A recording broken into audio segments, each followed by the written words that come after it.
اور اب خبریں تفصیل سے۔ آندھرا پردیش کے اقلیتی وزیر امجد بادشاہ کی قیادت میں ریاست کے 13 اضلاع کے محکمہ اقلیتی بہبود کے عہدیداروں کا ایک اجلاس منعقد ہوا۔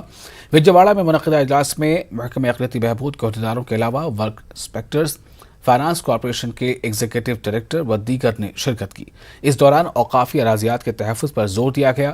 ریاستی وزیر نے بتایا کہ اوقافی اراضیات پر قبضوں کو برخاست کرنے میں اقلیتی بہبود کے افسران کو اہم رول ادا کرنا ہوگا۔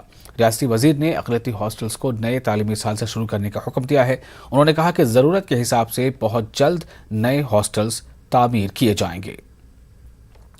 ریاست کی مالی صورتحال پر بے بنیاد الزامات عائد کرنا اور تنقید کرنا اپوزیشن کی عادت بن گئی ہے۔ ریاستی وزیر فائنانس بی راجندر ناتھ ریڈی نے یہ بات کہی۔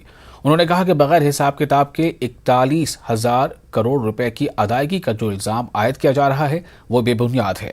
مالیاتی ادارے نے تیلگو دیشم دور حکومت میں متعارف کیے گئے CFMS میں تکنیکی خرابی پر اعتراض کیا تھا، جس کی وضاحت کی گئی ہے۔ وزیر فائنانس نے کہا کہ جگن حکومت بدعنوانی سے پاک حکومت ہے۔ Another one, there is a case where you get money from the government of India through various CASPs, centrally sponsored schemes and programs. So where you have to revalidate them at the end of the year. There are certain cases where money is transferred from corporation to corporation.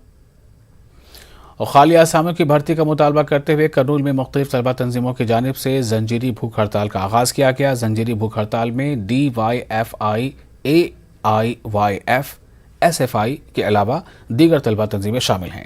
CPM اور Telugu Desam party نے طلبہ تنظیموں کی تائید کا اعلان کیا ہے۔ احتجاجی طلبہ نے نیا جاب کیلنڈر جاری کرنے کا جگن حکومت سے مطالبہ کیا۔ اس دوران احتجاجی طلبہ نے سالانہ 2 کروڑ روزگار دینے کا وعدہ کرنے والے وزیر اعظم نریندر مودی پر بھی سخت تنقید کی۔ جگن حکومت کی جانب سے جاری کردہ جاب کیلنڈر کے خلاف کرنول میں BJYM کی جانب سے احتجاج کیا گیا۔ احتجاجی BJYM کے کارکنوں نے نیا جاب کیلنڈر جاری کرنے کا مطالبہ کیا۔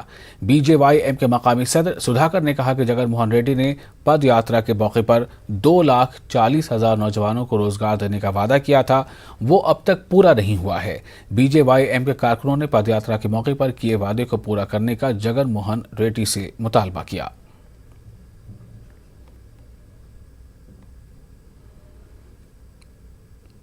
اور اسی کے ساتھ